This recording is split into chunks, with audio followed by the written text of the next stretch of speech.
Hello and welcome to my channel. My name is Jonathan Cohn, and today I am very pleased to be joined by Tim Akers to discuss his books. Particularly, we're going to be talking about his book Wraithbound, which is currently out in trade paperback, mass market paperback, and ebook. This is the first book in his Spiritbinder saga. So, Tim, thank you so much for joining me today. Pleasure to be here. So, the first question I have is if you can provide a brief synopsis or what I call the elevator pitch for what this book and series is. Sure. So this is a high adventure, hard magic epic fantasy. It is a post-apocalyptic flintlock fantasy. So the setting is a place where the war between heaven and hell has already occurred. Hell has won, and order is very slowly collapsing. So the elevator pitch is in this world, magic is done by binding your soul to one of eight spirits, either one of the four elemental spirits, or angels, demons, fae, or wraiths. And the main character tries to bind his soul to an air elemental, and mistakenly binds himself to the ghost of a murdered mage. Mm. The demonic cabal, which committed this murder and is trying to hide it, learns this and chases him quite literally to the ends of the world. So things get crazy from there. And so, as you could tell from the pitch there, it is very heavily magic based. There's a lot of magic discussion and magic focus in the book. I would say that this, I think, falls into the category of hard magic system. How did you go about when it came to developing it? You had to make plans. You had to understand how it works so that you could let the audience understand. So, how did you go about building the magic system? And did you have any others that influenced this book? Well, so my background is actually in game design. I Okay. was originally going to be, in my mind, a tabletop game designer. That was my plan in college. And so designing magic systems, designing worlds around magic systems is kind of a core part of the way that I approach things. Um, the way that this specific magic system occurred, uh, I I wrote I wrote a trilogy called the Hallowed War series, which Hmm. was 3 books long, and it was many characters, many plot lines, sort of Game of Thrones meets the Protestant Reformation, basically, is the pitch. Oh, okay. Um, but I often say in that series, I do with religion what Sanderson does with magic, but I'm not selling that right now. So when I was done with that series, I was tired of all the plot lines. And so I said, you know what? Next book, I'm going to have a guy on his own, but he needs somebody to have witty banter with. So I'll have a ghost stitched to his soul. And I began writing out sort of how that would make sense, and how that would function within a cosmology sense.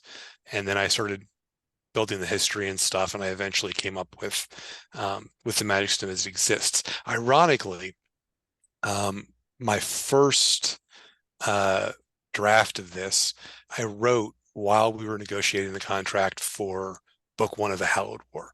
And there's a 90-day gap there. And I Mhm. sat down and just sped wrote very quickly um, this novel that is not at all like the final novel. But the basic idea of this guy with a ghost attached to his soul, and the kind of problems that can come up with that, was central to both those books. The other one doesn't exist anymore, but yeah, that's sort of the core idea. I've heard a lot of people say that, that they've made comparisons to Sanderson works, and I've heard some people make comparisons towards Stormlight. I would say that this reminded me more of Mistborn in the world building elements, and it's more contained, as you said. It's really just that one main character that you're following. There's others present, but he's the main one. Yeah, that's consistent. Like Mistborn is my favorite of Sanderson's books. Stormlight Hmm. is fine. I enjoy it. I've read most of it. I sort of stalled out at one point, and I have to go back and read it again. Hmm. Joshua Belmas is my agent as well as Brandon's. We Oh, we share an okay. agent, and I actually met Brandon before I had signed with Joshua, and before Elantris had even come out. It was at a convention in Madison, Wisconsin. And so there are ways in which our careers parallel. Mine has been significantly less successful than his. But Yet. Yet Yet, being the operative yet, word. yet is always the key. But yeah, there is sort of this kind of hard magic drive. The system that I'm working on now, I sat down and wrote the card game before I actually began plotting the world. So that's always part of my background, unfortunately, It's like that's like the Tolkien thing. He wrote the language and wrote a novel to go along with it. to You go wrote a along with the card language. game Yeah, and you made it the novel to go along with it. yeah. Oh, absolutely. Do you I think was like, has the card game released? no, no, I don't think it ever Okay. will because Okay. I mean, maybe it will someday, but uh, it was this fundamental idea where I'm like, oh, what if, magic with swords? That's sort of, I'm not going to explain the whole thing, but I came up with this really complicated magic system, and then I was like, oh, it would be really a cool card game, to have these dueling sword mages. Hmm. And then I sort of built the world around that and was like, all right, I'm going to end up writing some stuff in this world. And so far, all that's out is the novella, Servant of a Pale Sword, and the follow-up, Prophet of a Blind God. Right. I have longer sort of plans for that world, but not there yet. So, Gotcha. Well, for this book, I've heard you use this term, and I like that it's the flintlock fantasy, and it takes place in a world that the technological similarities to our world make it seem like it's similar to like in late 1800s, early 1900s. Where did the idea to set it in that kind of a setting, but with, as you said, the chaos overtaking the order? um, so part of that was just, as you say, a setting choice, just an aesthetic choice. Hmm. Um, I was trying to get something beyond medieval, and I wasn't sure how far I wanted to go. We've talked about Mistborn being a favorite series. That's also kind of Flintlock fantasy, just not quite to the point of black powder, or at Hmm. least the magic system has not necessitated the creation of black powder in that world. But there are other things that technologically are that advanced. So um, it really sort of came down to a lot of visual choices in my mind, the way that I pictured the characters dressing, acting. I wanted to include airships. Well, that sort of brings a certain amount of technology into it, and I ended up on the flintlock thing, just because I liked the way it looked, and I liked what sort of problems it could introduce. Adding gunpowder adds a whole sort of slew of problems. You can't quite do knights the same way and stuff. So. Yeah, and it sets it apart because for so long, fantasy has been entirely dominated by medieval timelines, and then I've seen a couple set in like that kind of steampunk slash flintlock era, but Yeah. this is it's still relatively new, and so I think that gives it a uniqueness. Yeah, Wexler and McClellan are the two I Yeah. think best Hmm. examples of that. But yeah, it's an interesting way of doing things a little bit differently than most fantasy has been done. And like I said, like I was just coming out of this hugely, very heavily medieval setting, and I really wanted to kind of step beyond that. So Okay. that's what I did. So the main character is Ray, who I thought was interesting because he makes quite a lot of mistakes throughout the book, and either has to solve the problems afterwards, or he needs the help of his friends, or he has to deal with the consequences of it. How did you determine how often he would fail and how often he would succeed as the book unfolded? I mean, I like try fail cycles in general. I think that's Hmm. an interesting way to develop character. It wasn't quite so much. I hate it when characters do dumb things just to advance the plot. There's a little bit of that in Wraithbound, I'll admit. But for the most part, he is trying to succeed at a specific task, and he's just not up to it. Hmm. His family has fallen on hard times, and he wants to rectify that. He's a little too proud for his own good, and he's a little too stubborn to ask for help when he needs it. And he's been warned away from these things, but he's like, no, I'm going to solve this problem. And people trying to solve problems and doing it badly is always amusing to me. So I didn't want it to be like a constant idiot fest, but at the same time, his internal flaws have to do with his stubbornness and his unwillingness to say, okay, I need a hand here. And he kind of runs out of people he can trust very quickly. I'm not going to Hmm. spoil anything, but his position in the book is precarious from the very start. So It is an interesting dynamic because the majority of the book is a connection between him, his sister, and then two other characters. And I won't go into the two other characters as much, but his sister has such an interesting dynamic because she is a lot younger than him, and yet because she's a much more think about it, methodical, wait before acting type person, she has a maturity that's at the same, if not a little bit above her brother. And so it really creates an interesting dynamic between the two characters. How did you figure out how you were going to handle the older brother, younger sister sibling situation? Well, I don't have any siblings, first of all, but I have written siblings frequently in most of my works. And that's because I find that dynamic very interesting because there is this shared love and a shared hatred that seems to sprout out of most of those relationships, where people who have brothers or sisters, that's my jerk, Hmm. kind of thing. And I wanted one rounded character, but I wanted to separate them, if that makes sense. Like, she has her weaknesses and her strengths, Yep. and he has his weaknesses and strengths, and together they make one competent person. Um, but they also tend to disagree a lot, so they're preventing themselves from their own competence, and that tension is fun. Like, that's a good time, and it brings a lot of questions. Plus, there are like long-term plans I have for the series where their dynamic is really crucial to that.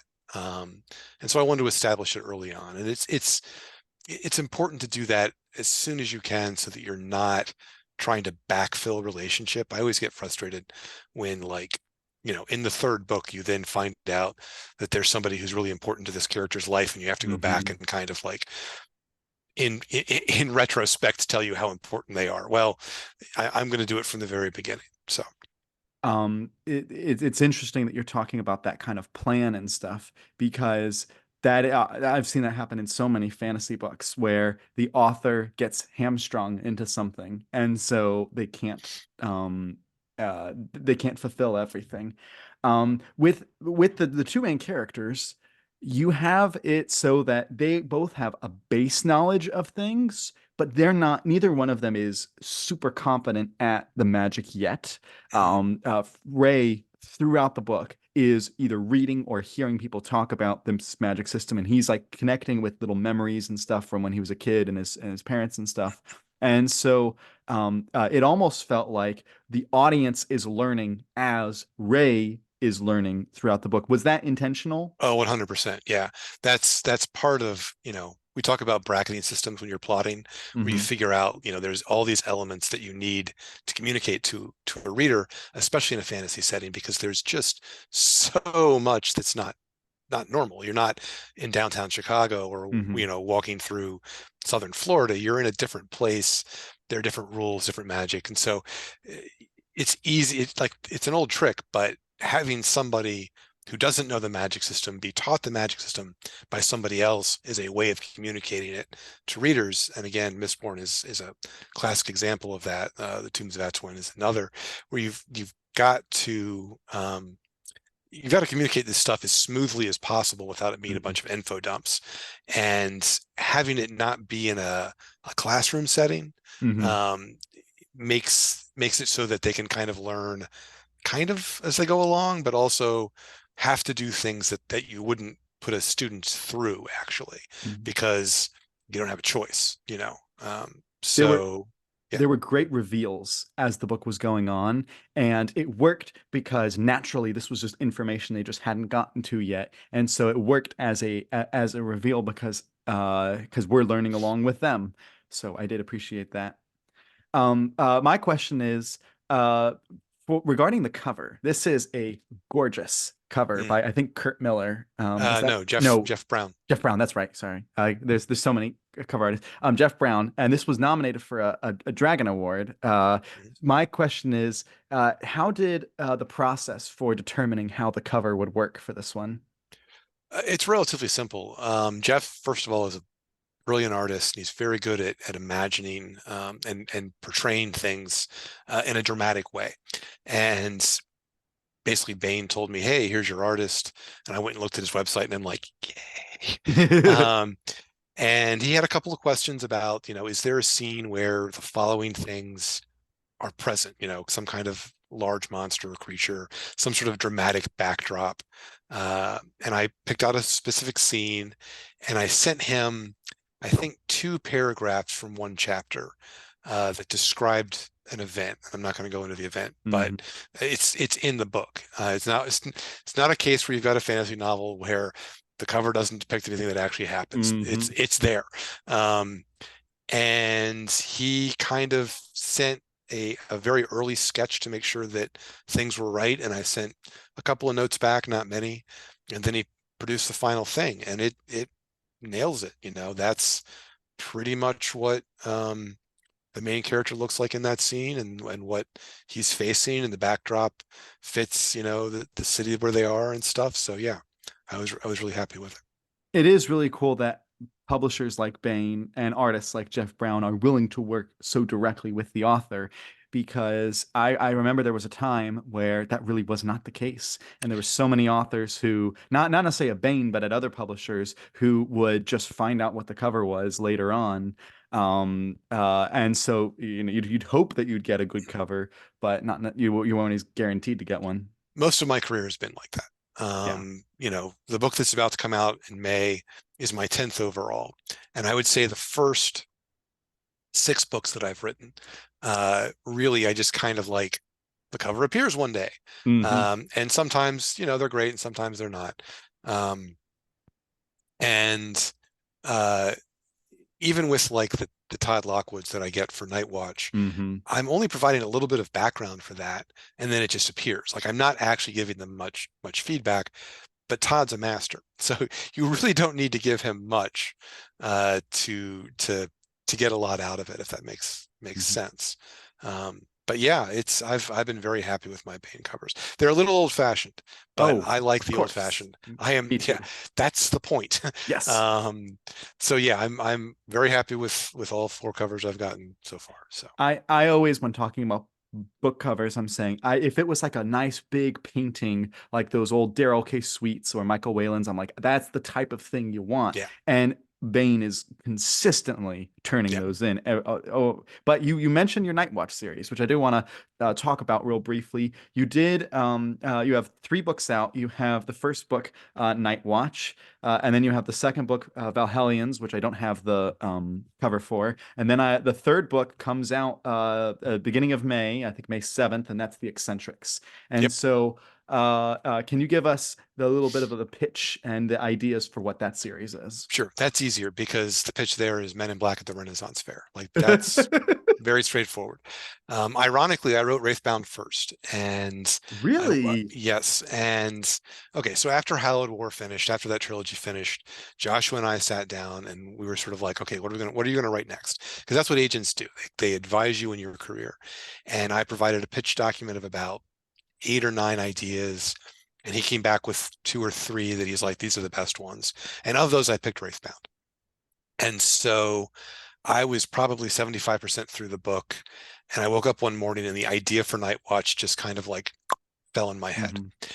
And I sat down and wrote the first draft of that in 10 weeks, which for me is really fast. And I sent it to Joshua and was like, this is not the book we were discussing, but I feel really good about this one. And he had some feedback. And while he was reading it and giving feedback, I finished Wraithbound. And he sent the feedback, and it required about a third of the book to be rewritten, which I did, and went through about 2 more drafts after that. And then we started sending it out, and Baen bought it. And that original contract asked for Night Watch and Night Watch Book 2. And so I wrote Valhellions almost immediately. And it was after Valhellions that we then pitched and sold Wraithbound to them, even though it had been sitting on a shelf that entire Hmm. time. Um, and then book 3 of Eccentrics came out after Valhellions. So um, yeah, like the basic idea is that the unreal world, that there is a mythic world that exists full of dragons and knights and daring do and maidens in distress and maidens that are also heroes and everything that incorporates a fantasy setting. All of that exists, but it's all being hidden from us by the stubborn mundanity of the real world.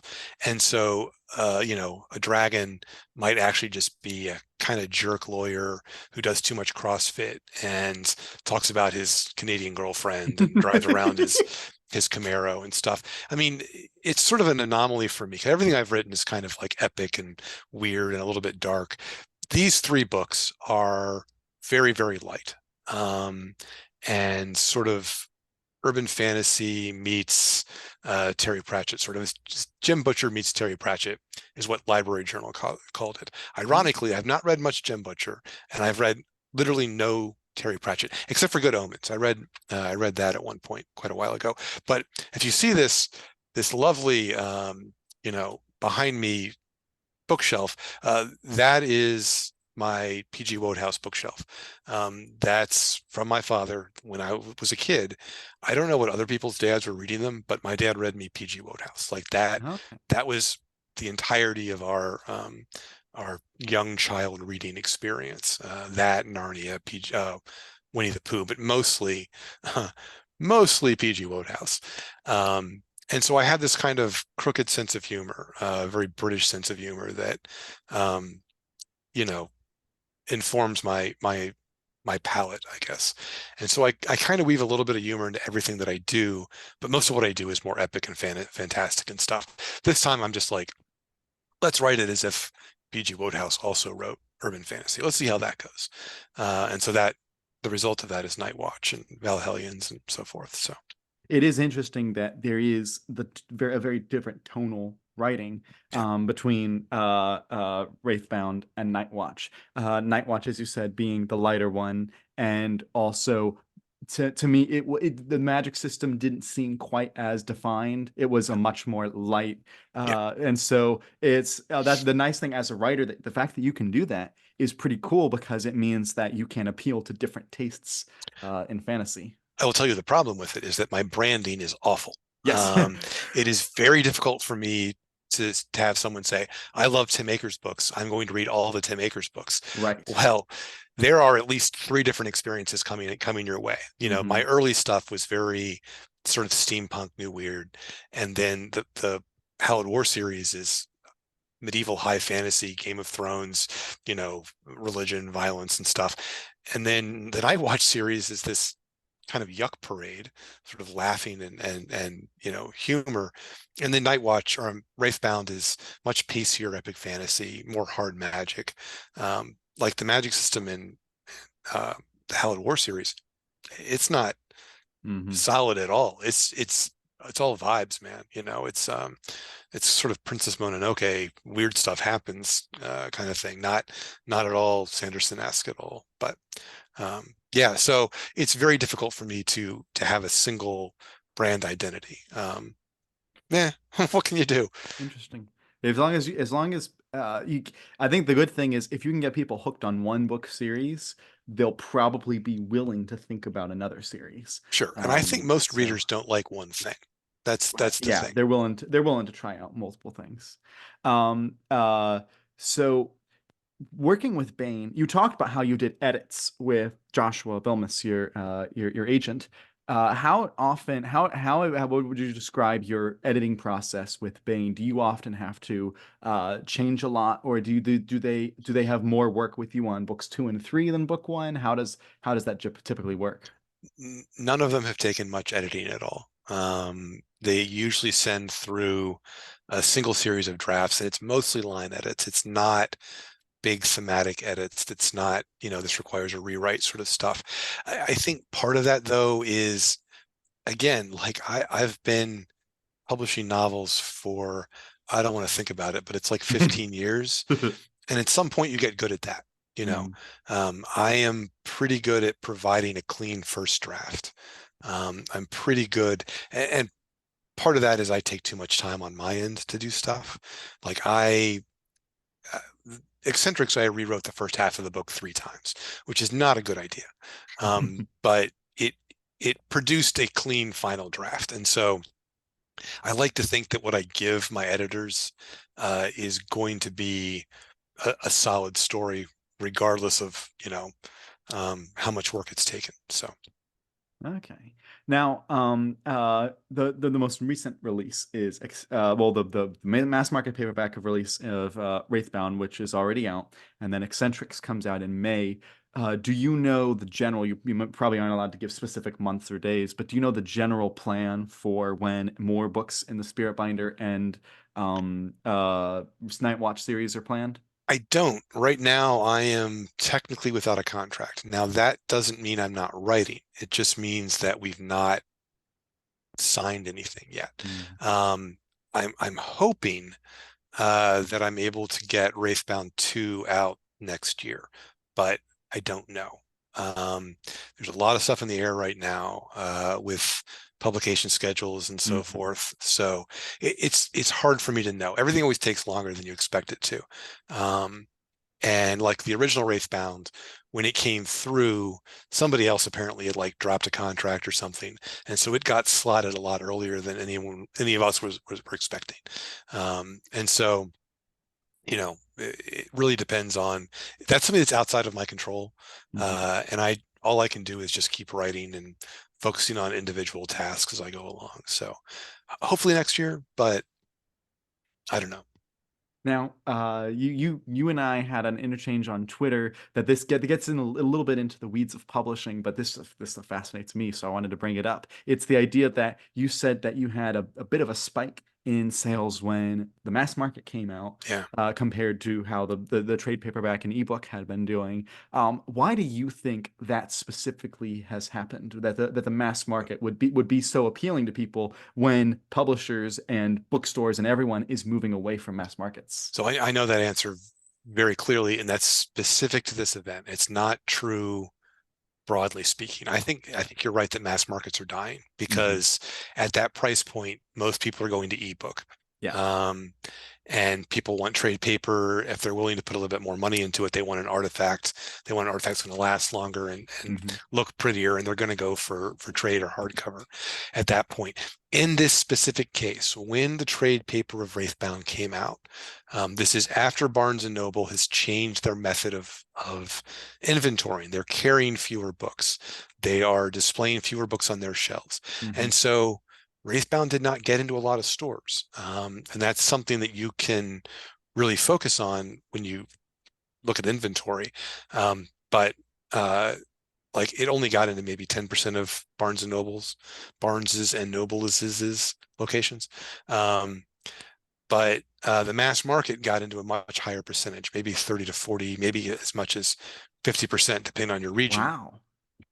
I don't know why that is. I don't know why they were willing to pick up more copies or display more copies because they don't have as much space now.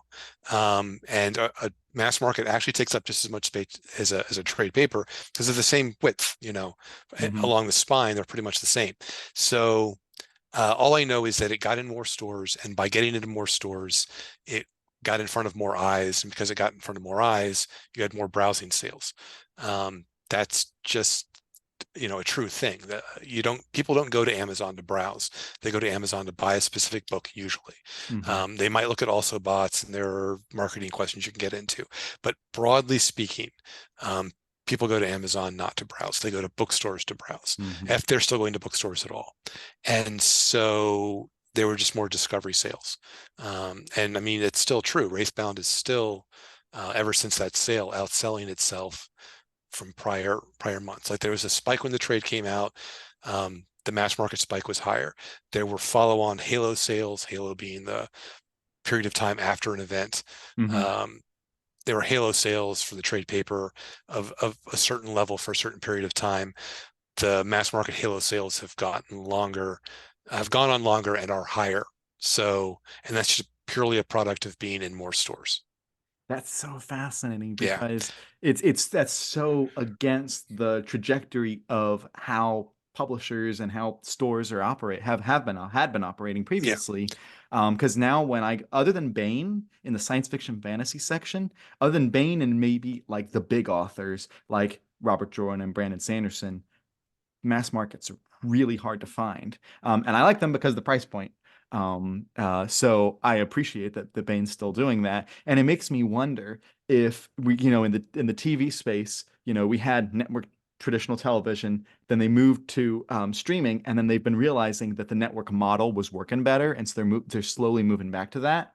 I'd be curious if we were moving away from trade or for mass markets towards trade paperbacks because we were no longer using like airport stores as much, and bookstores had been big box stores. But now as Barnes and Noble moves into smaller locations and more independent bookstores pop up, I wonder if publishers will revamp mass markets. It's possible, but the only thing that will determine that is if mass markets actually succeed. And Hmm. I don't know that this being a mass market really is the key thing. I think it's just a matter of it being in more stores. So that's like, I only have my own data to speak about. Right. And we'll have to see as data, progresses, whether that holds true. So Gotcha. Well, thank you so much for doing this interview with me today. Can you tell everyone where they can find you online, any of your social media that you can share, or if you have a website? sure. So I am Tim Akers everywhere. So Twitter, Facebook, timakers.net is my website. I'm on all of them socials, so pretty easy to find. All right. Well, until next time, I'm Jonathan, and thank you for watching.